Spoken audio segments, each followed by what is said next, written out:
Assalamualaikum warahmatullahi wabarakatuh. Kali ini kita berada di Desa Linggo Asri, Kecamatan Kajen, Kabupaten Pekalongan. Dan saya sampai ke sini karena dapat referensi dari follower saya. Di daerah Linggo Asri ini ada pura, dan ternyata mayoritas beragama Hindu.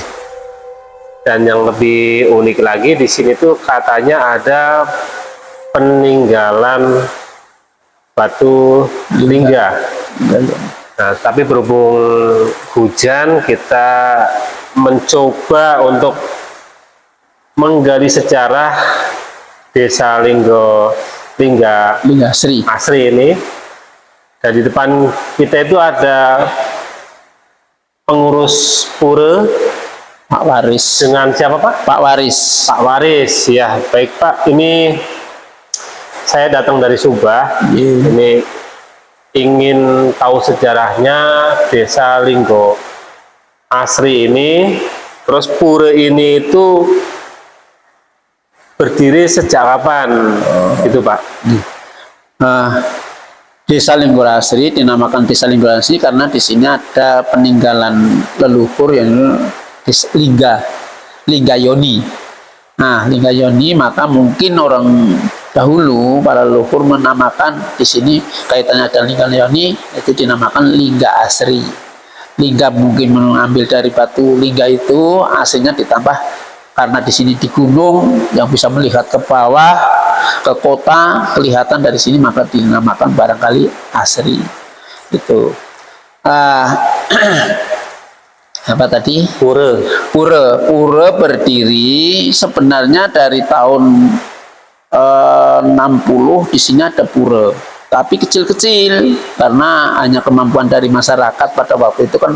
Keadaan ekonomi di Linggo Asri zaman tahun setahu saya waktu saya masih kecil 60-an itu ya ekonomi masih begitu kurang lah, sangat prihatin. Maka bikin kecil, setelah itu ada peningkatan, bikin lagi agak besar, terus sampai berpindah-pindah mencari tempat yang tepat. Nah, kebetulan pada waktu itu tahun 75-76 masyarakat Linggo Asri kebetulan masih mayoritas Hindu. 95% itu Hindu, sehingga gotong royong dari umat itu bisa membuat pura agak lumayan besar, yaitu di tempatnya dulu di tempat sekarang wisata. Nah, setelah itu di situ beberapa tahun di wisata itu, di lokasi itu mau dijadikan pariwisata oleh Pemda, oleh pemerintahan daerah Kabupaten Pekalongan pada tahun 80-an itu sudah dirintis, sehingga karena di situ ada bangunan pura umat Hindu, pura itu dipindah ke dekat ke lebih banyak penduduknya.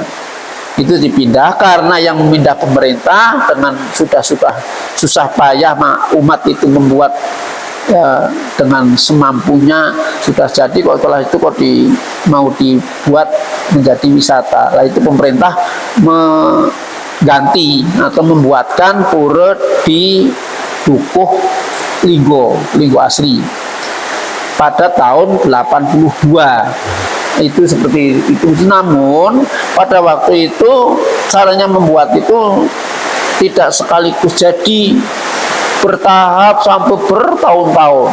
Dari tahun 82 itu sampai tahun 90-an 5 itu belum jadi. Karena belum jadi, hanya kecil, terus terbengkalai lah, sehingga umat itu prihatin bagaimana caranya untuk menyampaikan rasa syukur kepada Yang Maha Kuasa. Umat itu ada pemikiran bagaimana untuk membesarkan itu. Nah, setelah itu juga saling gotong royong membesarkan.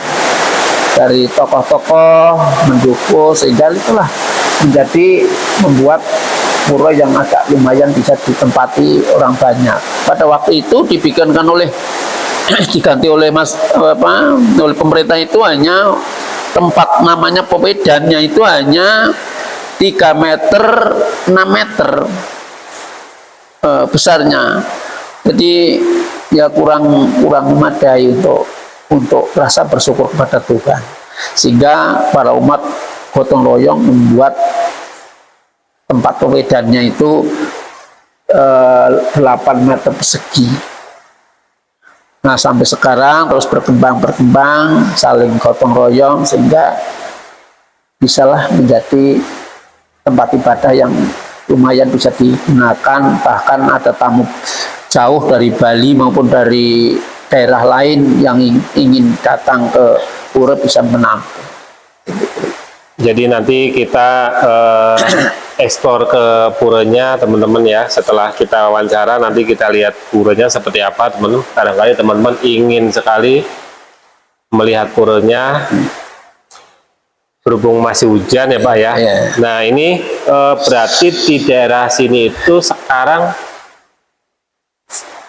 penduduknya berapa total Pak? Kalau penduduk sekarang kurang lebih 1.500-an Pak ya. 1.500. Ya. Namun umat Hindu kira-kira sekarang ya tinggal 400-an kurang lebih. 400. Iya, kurang lebih. Ya, tapi ya tergolong masih banyak lah ya. Begitulah ya, separuhnya. Ya, rasa bersyukur itu pun ya yang masih mengakui bahwa kita harus menjadi hidup.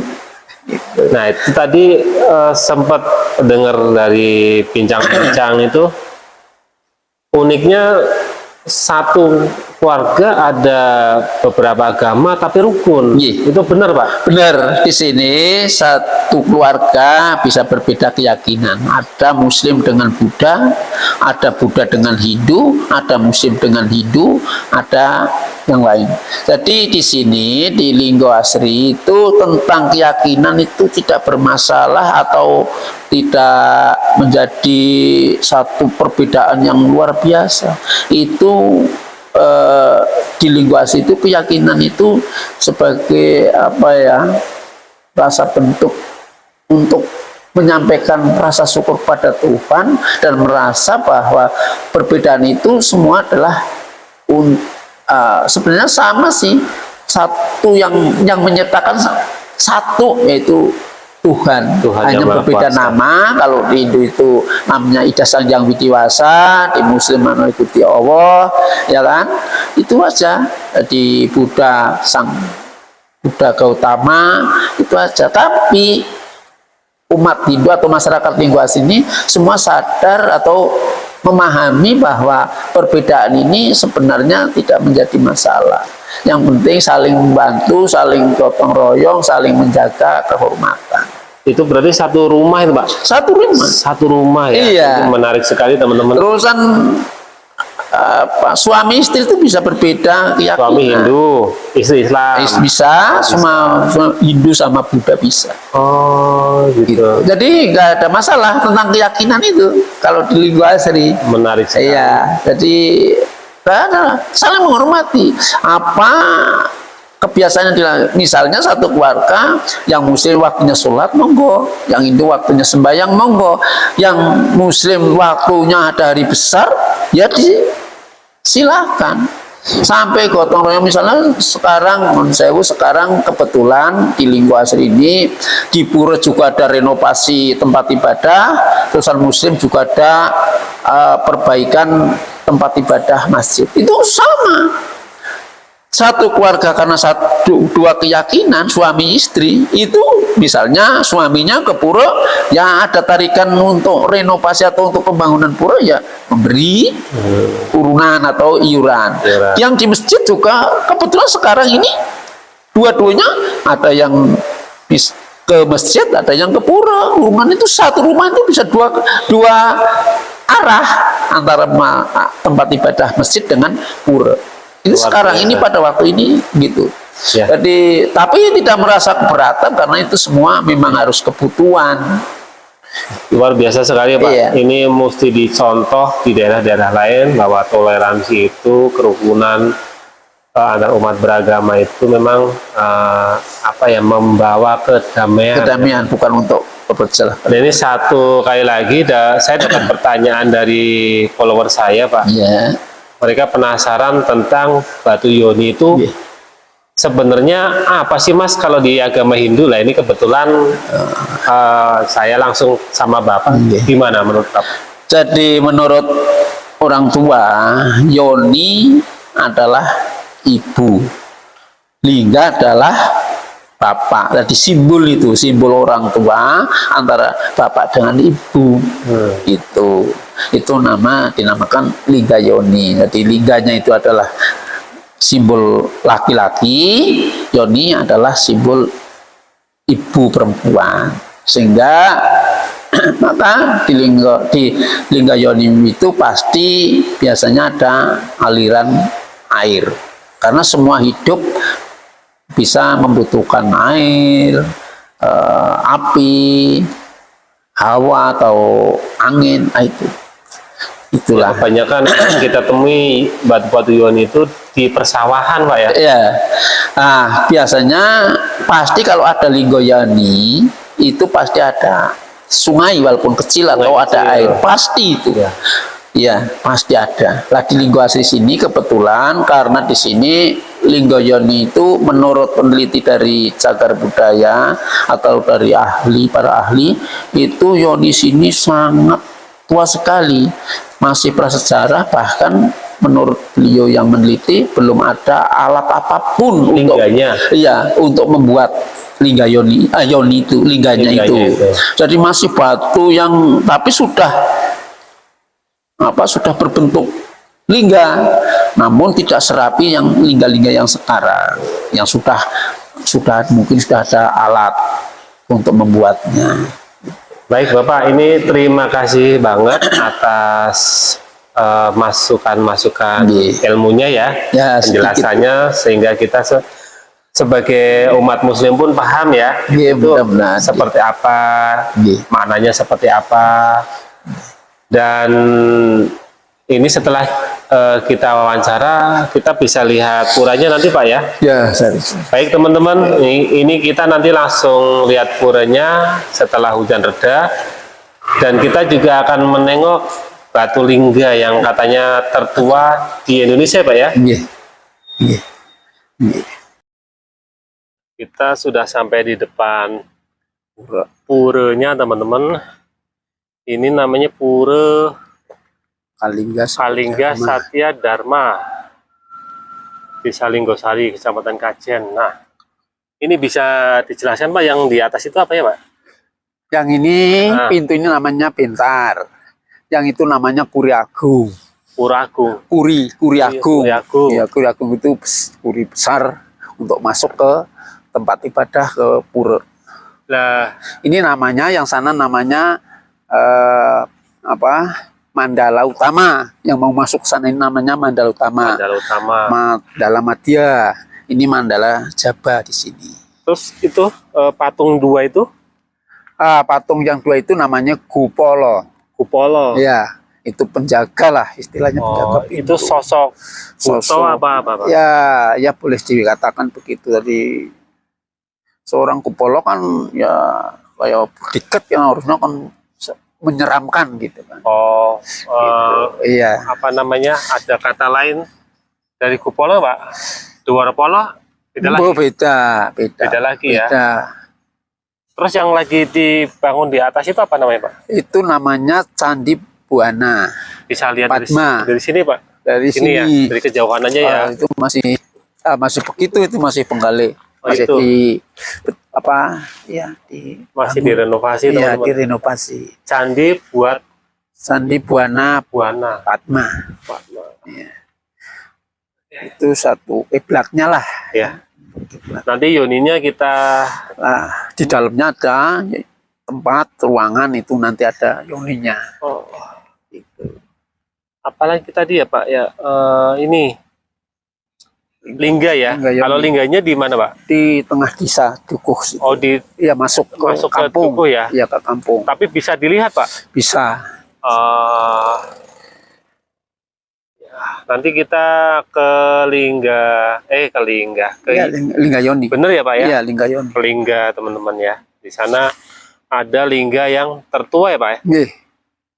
Tertua di ya Nusantara lah ya. Di Nusantara Di mungkin. Nusantara ya. Karena prasejarah sih sebelum ada. Nah, ini kenapa di sini tuh Kalingga, ada tulisan Kalingga. Apa masih ada Kalingga keturunan? Setiarma. Masih ada keturunan Kalingga? Itu kan nama ya. Namanya nama pura ini, pura ini Lingga Kalingga Satya Dharma. Iya. Nah, Lingga adalah desanya, Satya kan setia, Dharma adalah kebaikan atau kebenaran. Tapi nggak ada ini kaitannya sama Kalingga, kerajaan Kalingga zaman dulu. Nggak ada. Ada itu nama pura sini. Kebetulan. Ya. Iya, memang nama pura sini ambil dari Lingga itu, Lingga Sri. Ya, Lingga ada kaitan dari Lingga Sri itu, Lingga Yoni. Lah, Satya kan setia. Dharma adalah kebaikan atau suci. Baik, Bapak terima kasih informasinya. Nanti kita menuju ke Lingga Yoni di tengah-tengah Dukuh ya teman-teman.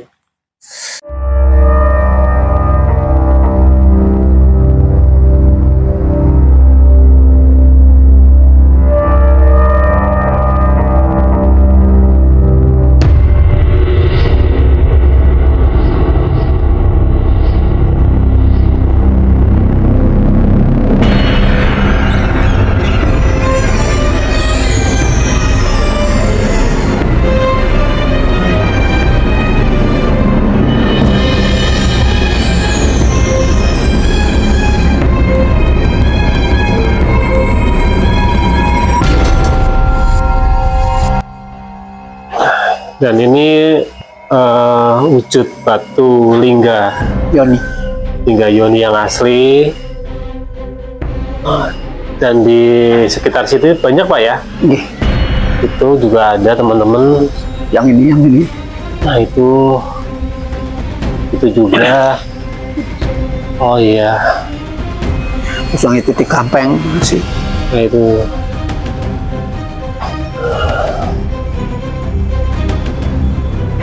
Ini menurut ahli arkeolog atau peneliti Pak yang ini?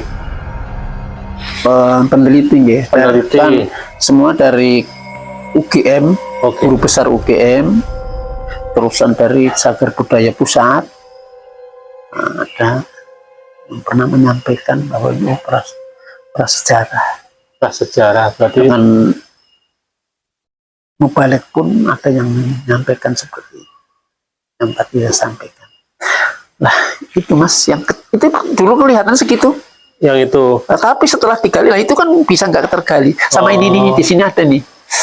Ini masuk ke sana Mas. Akhirnya tidak saya jadi kegali karena masuk dalam. Dari awalnya seperti itu. Kalau ini memang dari dulu ditemukan oleh bapak saya sudah begini. Ini yang ini. Ternyata menurut peneliti memang benar bahwa ini induknya. Yang lain ini untuk berjajar mengelilingi. Oh, jadi induk dikelilingin ini ya. Iya. Ini di kebun situ pun ada. Umurnya berapa tahun kira-kira ini Pak kalau dari peneliti itu? Menurut peneliti tahun 400 sebelum Masehi. 400 sebelum Masehi. Itu ada tanda. Itu dibaca oleh Habib Lutfi pun tahu. Oh, ada tanda. Habib Lutfi yang pernah ke sini. Pernah sini. Itu tahu lah. Ini yang akan katanya tinggalan Wali Songo itu. Oh, yang dianggap oleh pemuda yang antusias untuk menamakan bahwa Linggo tinggalan Wali Songo akan dibikin masjid. Lah ternyata setelah mendatangkan Habib Lutfi bukan peninggalan Wali Songo tapi peninggalan para leluhur zaman dahulu sebelum ada agama apapun katanya. Yang disebut para leluhur dulu menyebutnya Siwa. Dari zaman Siwa sebelum ada agama apa. Itu langsung Habib Lutfi sendiri yang bilang. pada waktu itu. Akhirnya tidak jadi dibikin masjid. Dan mereka itu pemuda itu percaya bahwa berarti Habib itu sudah mengatakan seperti itu. Kalau enggak, ya bakal pasti dibikin masjid. Karena para pemuda kan bisa mengumpulkan para donatur. Dan di atasnya ada apa, Pak? Tadi tanda apa? Ini menurut peneliti, ini angka 4, ini angka 00 atau 00. Jadi 400 sama dengan 400 sebelum Masehi. Itu menunjukkan tahun sebenarnya katanya. 400. Ya. Oh, ada tanda ya. Iya, tanda. Bisa kebaca ya. Ya. Itu menurut peneliti, dan Habib Lubis kok sesuai. Nah, maka saya akhirnya kok pada karo peneliti. Sebelum Habib Lubis ini kan sudah ada peneliti menyampaikan gitu. Oh, jadi nyambung lah ya. Lah, pada gitu. Berarti Habib Lubis ini orang tahu bener. Maksudnya tahu lah gitu. Itu akhirnya pengikutnya ya sama-sama satu keyakinan, akhirnya percaya kepada Habib Lubis. Dan itu yang gepeng itu apa tuh, Pak? Ini menurut peneliti, ini tempat untuk sesajinya. Untuk memberi apa ditaruhkan situ. Misalnya memberi sesaji itu. Tapi memang dari dulu memang ada di situ. Apa enggak, ditemukan di kebun. Di kebun. Pada waktu itu membuat jembatan itu, kebetulan saya di sini. Di situ melihat ikut gotong royong. Loh, ini kok beda? Ya. Beda dengan ini kan ada sama dengan ini kan? Ini kan sama ini 1, 2, 3, 4, ini kan? 1, 2, 3, 4, 5 ini sama. 1, 2, 3, 4, 5. Lah ini hanya kok tulisan ini kok beda dengan batu-batu lain. Hanya saya larang terus terang. Jangan dimasukkan ke pondasi. Dah ditaruhkan situ aja. Nah, ternyata setelah ada pendeta dari Bali, oh ya ini, untunglah ini nggak dimasukkan apa untuk dipecah. Untung akhirnya disucikan dan dikembalikan ke sini, dikembalikan aja. Nah, apa sih ini? Ini dulu waktu itu untuk alas tempat sesaji. Kalau yang ini, yang hitam ini apa benar? Ini? Ya. Oh, ini saya beli dari Bali karena saya kebetulan ke Bali. Ya ini, kalau ini dari pendeta. Sebenarnya simbol ini khusus dari pendeta. Ini juga asal dari Bali juga. Dari Bali ini yang memberi ini. Terus ini kemarin saya waktu ke Bali, saya beli inilah untuk lengkap gitu. Baik, Pak, terima kasih. Karena saya tanya kepada pendeta sana, ini kalau saya beli terus saya taruhkan di Batu Lingga sana boleh enggak? Romo, oh iya boleh, nggak apa-apa, boleh. Aksesoris gitulah. Ya, aksesoris ya. Karena biasanya di pura-pura kan ada itu. Akhirnya saya apa? Namun ini yang harusnya mengganti ya pendeta itu. Ya, kalau ada upacara apa nggak tahu saya. Baik, Bapak, terima kasih atas informasinya dan waktunya. Semoga liputan kali ini di Kabupaten Pekalongan, Kecamatan Kajen Desa ya, Linggo Asri.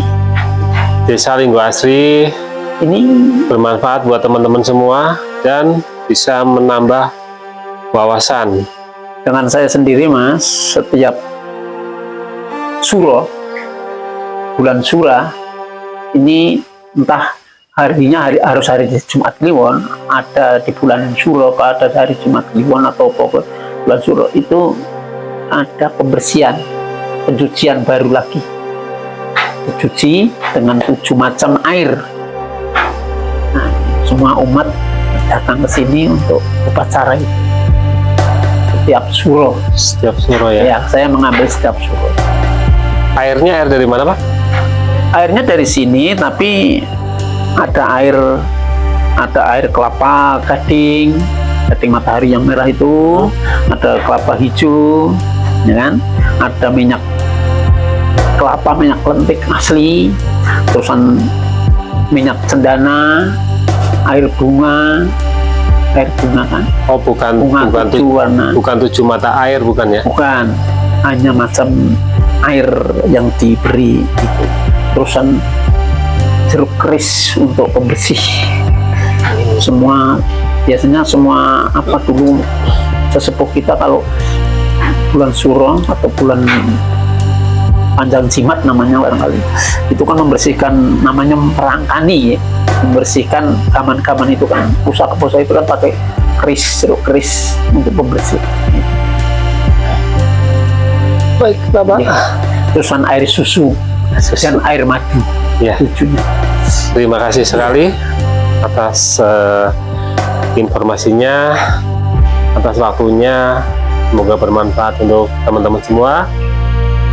Dan sampai jumpa di lain waktu di tempat yang berbeda. Wassalamualaikum warahmatullahi wabarakatuh.